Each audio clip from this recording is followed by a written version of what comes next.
So, for the first of today's keynotes, I'd like to welcome Daze Aghaji, recent director of Earthrise. Daze is a London-based climate justice activist who focuses on regenerative cultures, intersectionality, radical social justice, and youth political engagement. Described by The Guardian as a ball of energy, conviction, and warmth, Daze works with charities, governments, and grassroots organizations around the world. In 2019, she became the youngest candidate to stand in a European parliamentary election and ran under the banner of a climate and ecological emergency independent candidate to bring awareness to the need for political will in addressing the climate crisis. She's been involved with Extinction Rebellion since its early days and was a founding member of its youth branch. Daze, welcome. Thank you so much. I always get a little flustered after introductions. Yeah, I'm really happy to be here. And thank you so much, Design Council, for having me. I feel like to start this keynote, I do something slightly unusual of where I actually ask people to set intention with me. And I think at the beginning of days like this, as I will be absorbing so much information about something that's so important, it's always good to leave space about why do we do this work in the first place? So if you are at home or at work or wherever you are, I'm just inviting you to close your eyes and listen to the intention statement I will be making. So close your eyes and take a deep breath. And this statement is a statement from Extinction Rebellion, and it's one of my favorites because it reminds me why I do this work every day. It goes like this. Let's take a moment, this moment, to consider why we are here. Let's remember our love for this beautiful planet that feeds, nourishes, and sustains us. Let's remember our love for the whole of humanity in every corner of the world. Let's recollect our sincere desire to protect all of this, for ourselves, for all living beings, and for generations to come. As we act today, may we find the courage to bring a sense of peace, love, and appreciation to everyone we encounter, to every word we speak, to every action we make. We are here for all of us. And on that note, well, feel free to open your eyes if you closed your eyes and just think about why we're here and why we do this. And when I think of this statement, I think, why am I here? And I feel like the only way to truly explain that is actually starting at the beginning of my life. And I'm going to take you through basically my life story and how I've managed to get to where I am, managed to get to the thinking that I've developed, but then also how I've managed to keep on hope and to keep this kind of fierce hope and gritty hope that the future can be different and the future can be a lot better than the world we're currently living in. So my story starts in 2000. Yes, I am that young. In 2000, when people were thinking of Britney Spears and low-rise jeans, I was being born in North London in Tottenham. My story is not that uncommon because, like many people in the UK, I was actually living in poverty.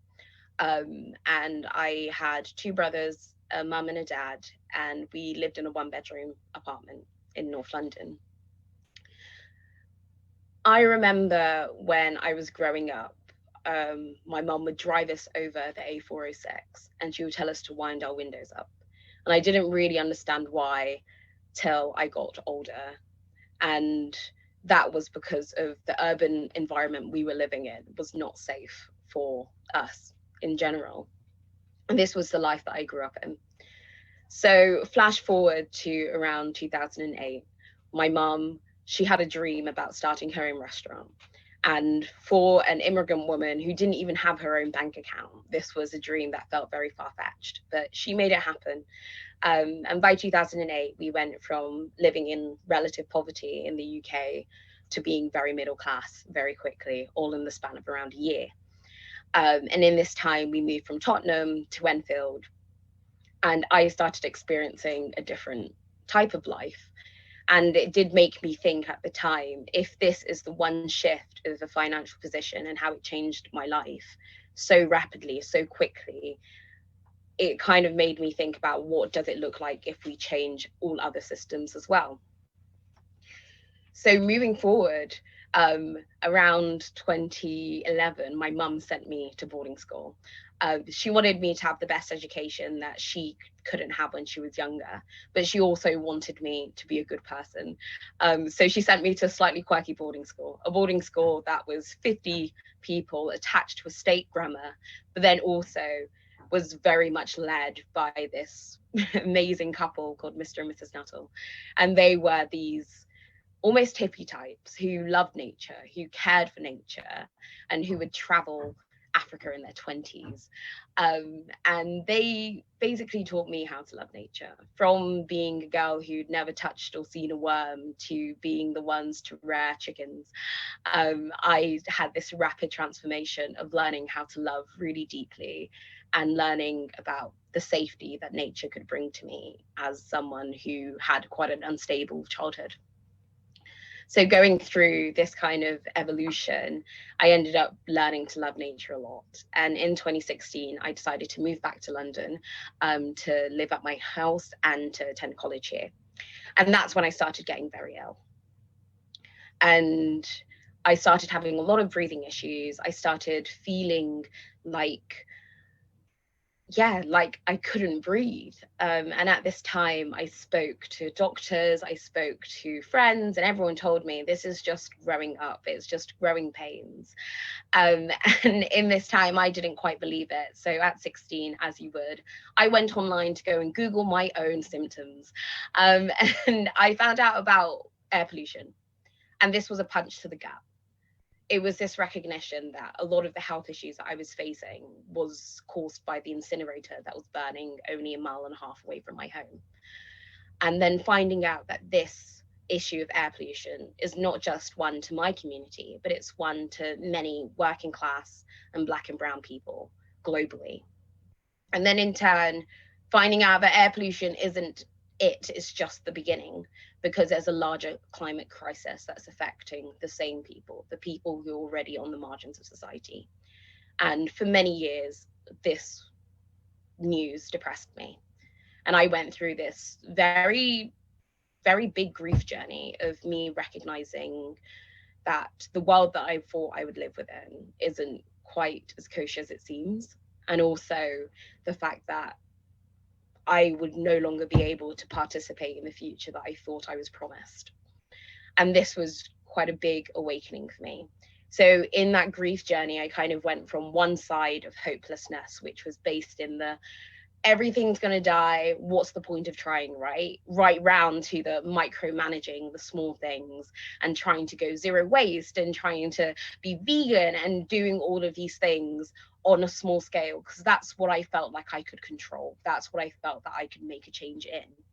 And it was only when I went to university and I started really thinking about what I had lived through in my youth, to recognize that this issue is quite systemic. It is big. It is beyond the reusable cups. It is beyond all of this. It's about how do we change systems and able to prioritize life. And in this time, I had an awakening by accident of where one Wednesday evening, because I had nothing better to do, my friend took me to a meeting for a group called Extinction Rebellion. And this was in the beginning of where I think there was around 40 people in the office maximum. And I had this moment of going into this meeting and was truly met by people who cared, people who understood the climate crisis in the same way that I saw the reality of it, but then also who held on to this much needed level of hope and knew that if only we tried, if only we gave our best efforts, everything could change very quickly. So in this time, I was in university and I had 3 months off because of my health issues. And I decided to start working full time in Extinction Rebellion. And this was in the lead up to April. And I remember the first day of April 2019, April the 15th, of where I think it was the moment of where I first experienced awe and wonder in my life. It was the moment that I realized that we can make something happen even when all the odds are defying against us. And it kind of reminded me of a story of when I was organizing with a bunch of rogue teenagers as part of Extinction Rebellion youth. I remember going to a shop and buying this whole array of very strange things, from piping to hazmat suits. And I remember the person at the cashier asking, what were we doing with this? And I said, we are going to start a rebellion. We are going to take over London in the middle of April. And he laughed. And I gave him the card and I wrote my number on it. And I said, call me when we do it. And on that day, on the 15th, I got a call saying, is that planned by you and your friends? And it was this moment of going, yes, and acknowledging that even though at the time when I was saying it, it felt crazy, but then also knowing that I'm living within this space. And one of the most beautiful things about April was this recognition that it wasn't just about the climate. It was about people, and it was about all living life. It was about how do we get people to understand what the world could be like on the streets that we take over.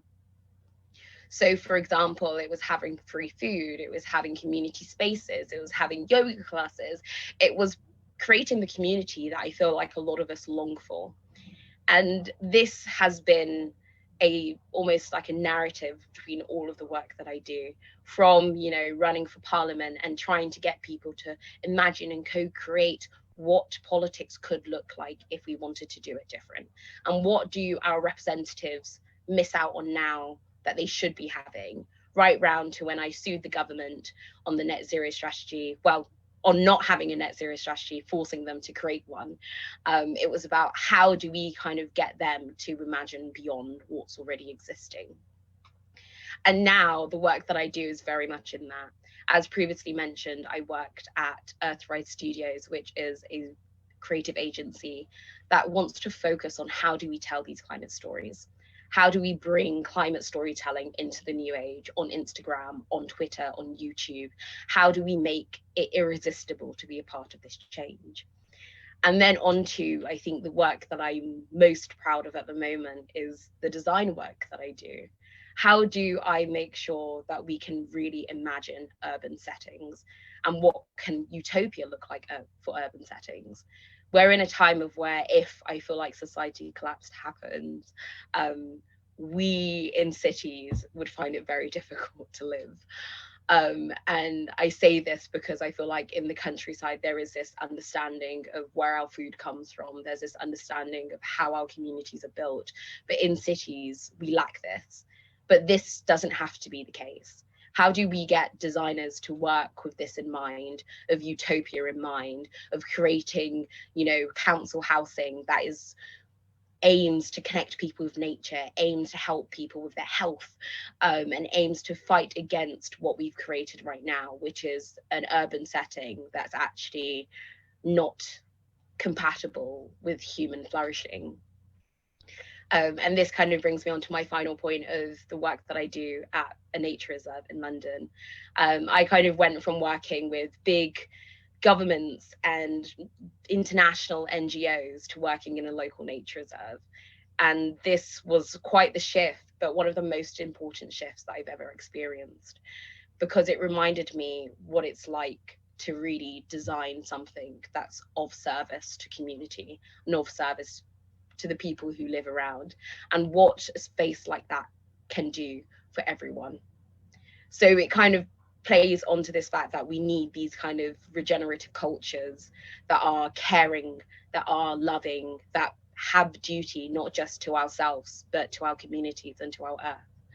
And also it plays the part of, even when things feel really tough when it comes to addressing the climate crisis, there are these systemic changes that can happen, that are needed, and that will happen if only we have the hearts to dream big enough. Thank you. So I think we've got some questions coming along. Okay, so the first question in my Q&A, the climate crisis is in everyone's hands. Should designers play a role as educators in the crisis? Who should push people to change? I think that everyone has to be, everyone has to be an active player, right? A lot of my work is around citizenship and politics, and it's about how do we make space in our lives to be able to contribute to our society, to be able to create the society that we hope that we live within. I think designers play a very amazing part, because in the same ways as other creatives, we already have the mindset of creating something that doesn't exist, creating something that's better than what already exists. And if we harness that power in the ways that we create our urban environments and even our more rural environments, I think that's the part that designers could play in all of this. And I think, yes, we should all take an educational role as well. And from doing a lot of the work around addressing the climate crisis and communicating the climate crisis, one thing that I've recognized is that a lot of people have different communication patterns, right? Things that we say, to some people it may not ring the bell, but for others it will. And if all of us play a part in finding a way to communicate the climate crisis to everyone, whether it's using your expertise of design or your understanding of science or even just your heartfelt story, we'll be able to touch everyone. And who should push people to change? The way I see it is it's not really a pushing people to change, because if we recognize the moment that we're in now, everything is going to change whether we like it or not. At this moment, we're just deciding what change is to come. So I think when we should think about pushing people to change, we shouldn't think of it as a push. We should think of it as almost as a sway, as a dance, as something that we do together, but then also something that creates the change that we hope to see. With COP26 in Glasgow and with COP27 currently underway right now, how are we as designers driving the actions necessary to make the necessary changes? I think COPs are really interesting. Personally, I'm not at COP this year because I kind of had this very last minute awakening last week of where I realized that I don't think COP is going to be the place that makes the change, or at least the official proceedings. I think there is a saying about if you do many things the same thing many times, isn't it a sign of madness? No. And I think at this point that's where we are with the COP process. I think it's inherently flawed, and I think this is why we should take this moment where everyone's eyes is on climate, not to focus on the proceedings that might not fruit many things that are necessary right now, but to take this time to huddle together and figure out what we can create within ourselves. And I think even when we start to talk about the jobs that we hold, when you think about it, the average person spends anywhere between 35 to 40 hours a week at their workplace doing what they love, whether it's being a designer, an architect, or any else. And this is where we can create the most change, because it's where we're spending the majority of our time in the week. So that's kind of where I think that designers could play a part. It's about how do we bring it into the everyday, and how do we make climate action just part of what we do rather than anything separate. So what's your take on circular economies? My take on I think circular economies are amazing. I'm a really big fan of Donut Economics by Kate Raworth. I think she's like a powerhouse in many different ways. But I'm also quite drawn to degrowth economics and how circular economics and degrowth can play together. For people who haven't heard of degrowth, it's about how do we basically scale back the material economy in order to be more in line with the boundaries of the earth, in like a very small, easy to put way. It's so much more than that, but I do think at this moment we're living a lot larger than the earth can handle, and we're seeing this in forms of climate change. I don't think what we have is making us any happier than what we had before. And I think there is something about scaling back to the simple things and reprioritizing what it means to be human and what it means to live, as a core part of tackling the climate crisis. So on to the next question. How do you get over the negative surrounding negativity surrounding climate activists? Did this ever put you off, and how do you deal with the mental effects of this?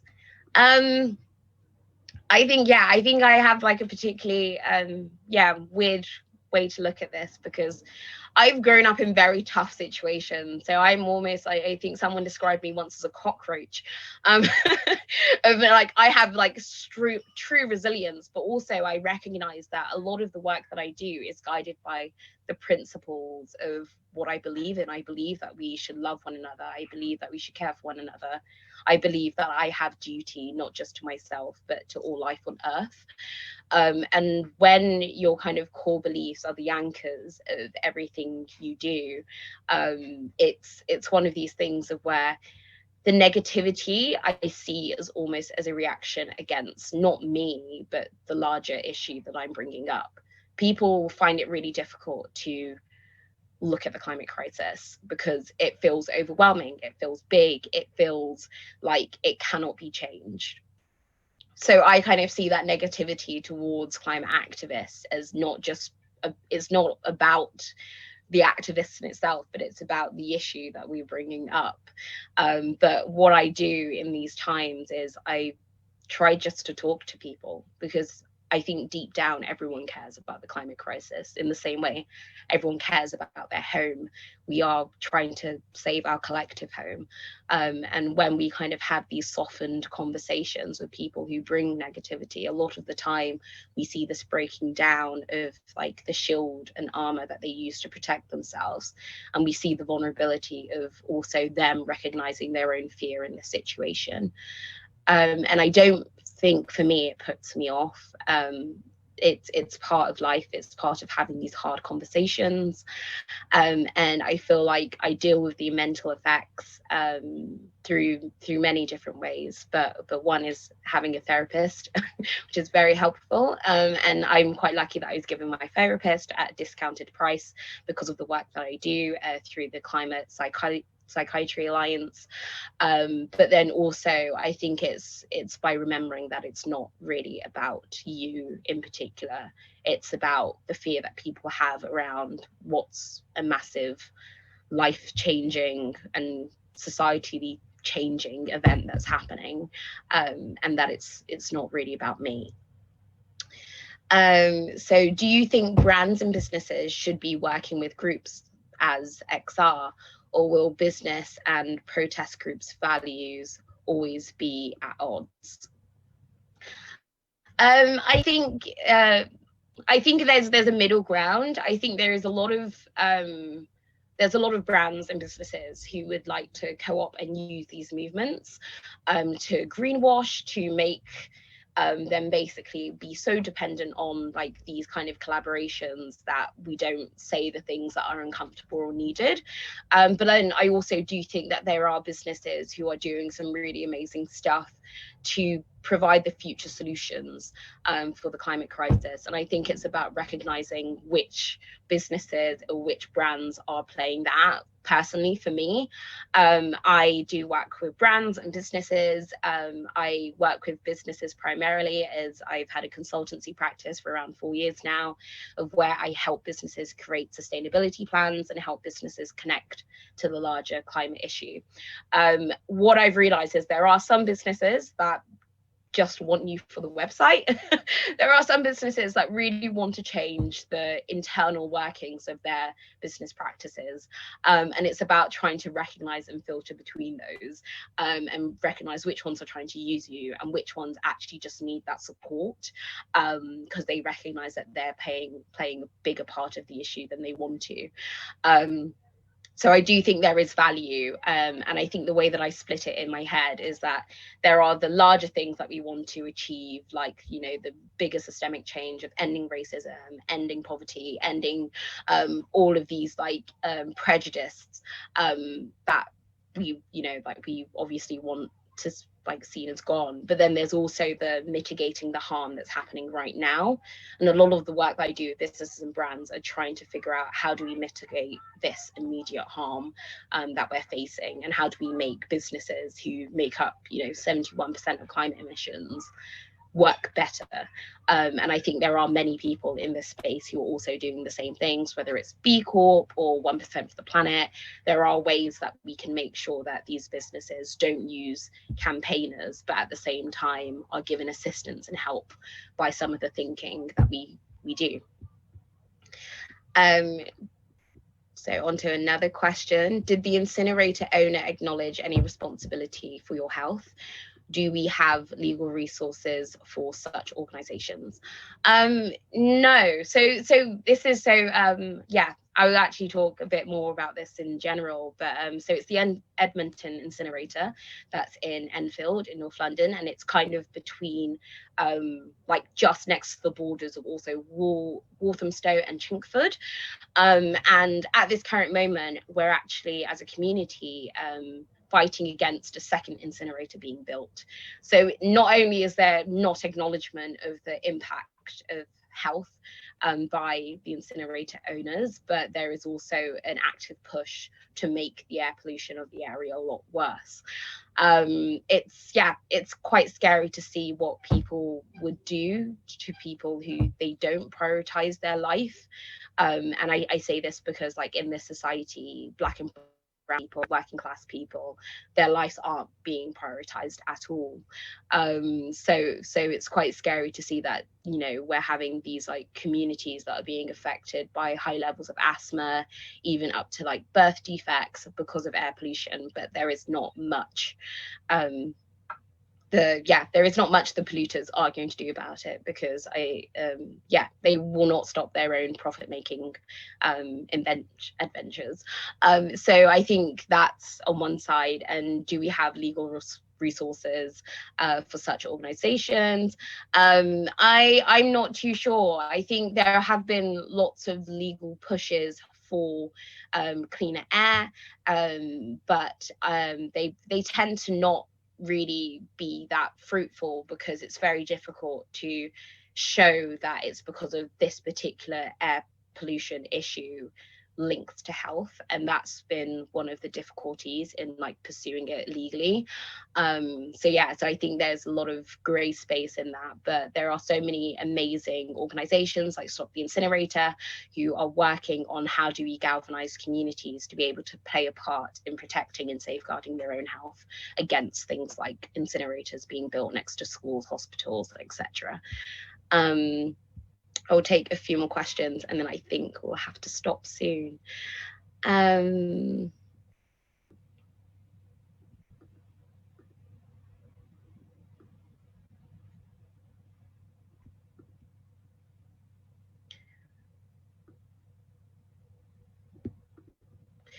you look to educate or implement practices to help understanding biodiversity in your climate change efforts? Combining lessons trying to be established in COP26 and COP27 and 15 as an effort. Okay, I think what you're asking is, do I look to educate and bring in biodiversity as a part of climate change action? And yes, definitely. I see myself more as like an environmental activist who talks a lot about climate, rather than climate being the big thing, right? I think it kind of goes back to a lot of my thinking around how do we end up mitigating against a lot of the harm, and it's by recognizing that the planetary boundaries of this earth, we have around 9, arguably 10 by some people, and these planetary boundaries are things like climate, biodiversity, like ocean acidification. And the thing is, it's not just about tackling climate, because if we just tackle climate, we may whack out other boundaries out of like safe levels. But what we do is we have to look holistically at all the problems that we're facing, and we have to recognize that as an earth we've got like a really beautiful but complicated like ecosystem, and it's about how do you make sure that we're in balance with all of them. And addressing biodiversity is definitely part of that too.